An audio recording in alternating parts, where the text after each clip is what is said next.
Hello, welcome back. DJ Vic Vapor with you. Bitwig Studio Phase-4 course, Phase-4 tutorials, all that fun stuff.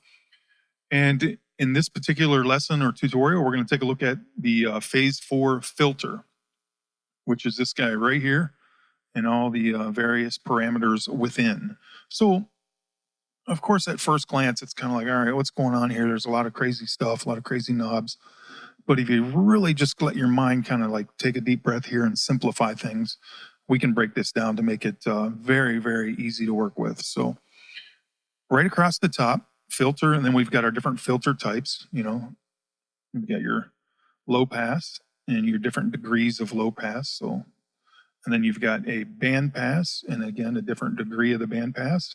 Then you've got your high pass and different degree of the high pass, and a notch right here, and then a flat. So pretty straightforward, just your different filter types that you can grab there and select. And then next you've got your filter drive. So if the drive is all the way down, you won't even hear the filter. You won't hear anything. Like right now I'm playing a note on my keyboard, or my key, actually my keyboard. But if I turn up the drive, whoa, a little bit quick there, sorry about that. You start to hear what we're doing. And again, we're only focused on oscillator 1, the red oscillator, this guy right here. The other ones, of course, you see something going on, but we're not hearing them. We're only hearing oscillator 1, which is our sine wave. And for this tutorial or this lesson, kind of keep your eyes focused on the out display, because that's where we're going to see the effects of the filter. Actually, we won't see anything over here on the sine wave, but we will see it on the out. So as you can see, when I move the drive up, you can see that waveform change a little bit. So again, with the drive all the way down, we don't hear anything. So there has to be some sort of a little bit of drive to get the filter engaged and hear what it's doing for us. Next to that, we have our resonance. Resonance is basically a volume spike at the point where the filter is cutting off. So hopefully you can kind of visually get what I'm talking about. So if you look at like one of the filter shapes up here, we're just spiking the volume at the peak of wherever that is. So if we take a drive here and then I do a little resonance, we don't really hear or see anything. This guy in the center is our filter frequency. It's the biggest elephant in the room. So I'm going to grab a hold of it and show you how we can do a sweep here with our resonance maybe a little bit peaked out.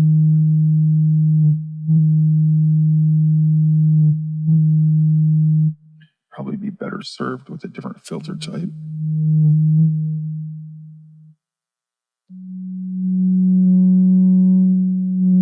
You can hear that filter sweep happening there.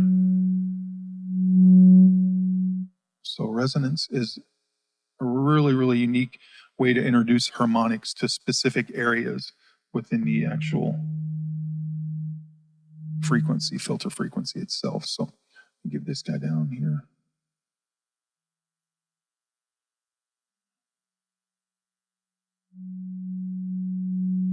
Bring our frequency back.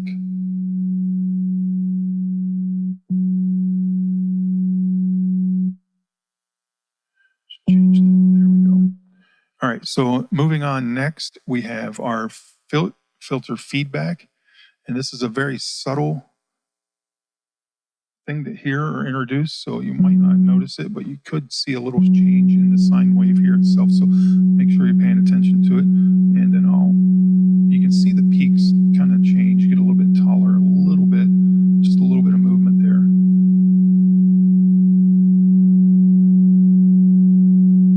Subtle effect, filter feedback. Maybe we hear it better if I bring up some of this modulation and some of this global shape as well. I had those turned down so that we could, you know, identify the sine wave.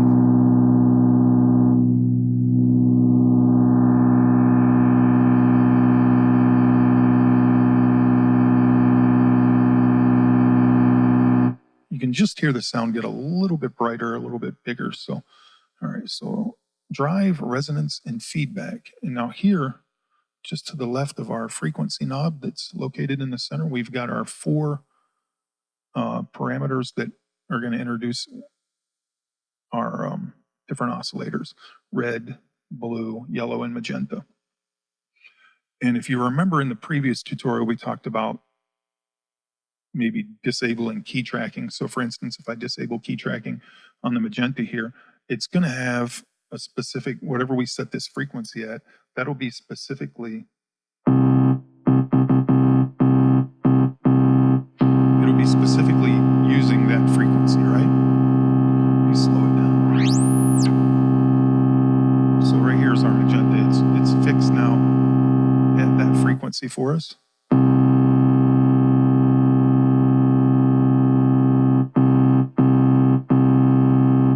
So what we can essentially do now, if we wanted to use it as just an LFO fixed at a specific frequency to modulate the filter frequency, we could do that now just by introducing it over here.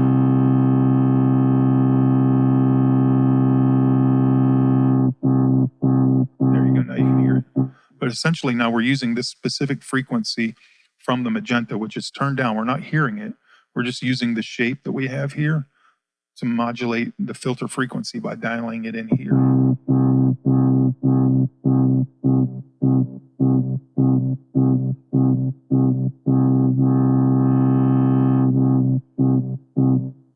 So very, very cool sound design when you get into figuring what you can already do here individually and then introducing some of those parameters over here within the actual filter itself. And then on the right side of this filter frequency knob, we have key tracking. So if we want the filter to follow specific keys, maybe designing our bass sounds or something, we can have it stay in tune with our keys and just dial in our filter key tracking. And below that we have the FEG, which is actually going to be the parameter that helps us control our amp and filter. I think actually just the filter amounts within inside our envelopes, and those are all situated down here. So hopefully by now you've got some sort of good concept of what attack, decay, sustain, release are. So well, let's take a look at it. So I'll just hit the FEG. Now it's telling me that I can actually go ahead and assign a parameter. I can pick whatever I want to modulate here. So we can do the shape, I guess, of the red oscillator, since that's what we're working on. So now, let me go ahead and turn these guys back down. Now we've got that sine wave, and we can adjust the attack. And you can see over here, I'll just do it in this window. You can adjust the attack, which is how fast does the sound reach its maximum volume, and then decay, how fast does it drop off once we let go of the note. And sustain is how long does it stay before we release it, and release is how quick it goes away once we do. Attack, decay, sustain, and release.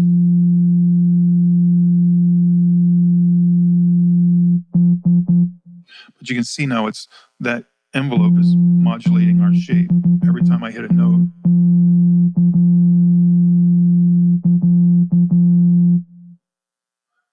Probably hear it better if I turn this up. You can see over here now that that's being modulated.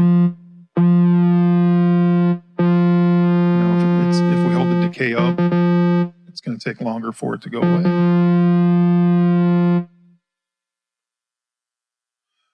Sustain.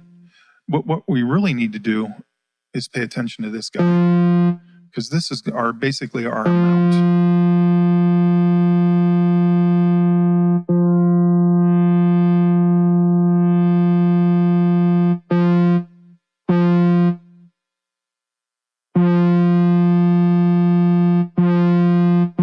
So this, you're not going to hear a lot unless we're actually activating the amount.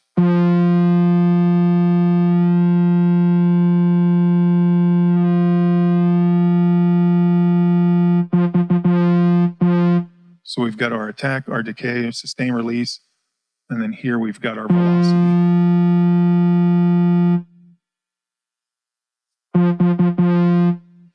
And let me see. Oh yeah, okay, it's just showing me where it was assigned. And below we've got our amplitude modulation or amplitude envelope. So we can do the same thing here. We can take the amplitude, click on it. Now it wants me to assign a source, and let's have it modulate the modulation, the global modulation. That might be something fun to play with. So now our global modulation is going up as fast as we set the attack, and it's following the envelope shape just like before. So let's go ahead and work with that a little bit.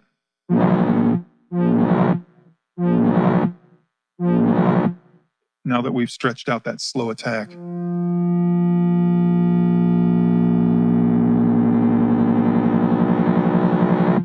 It's taking it 8 seconds to reach from start to its peak. It's taking it 8 seconds to open up that global modulation for us.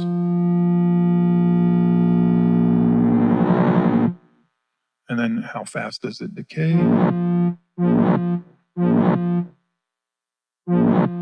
It's kind of an interesting sound.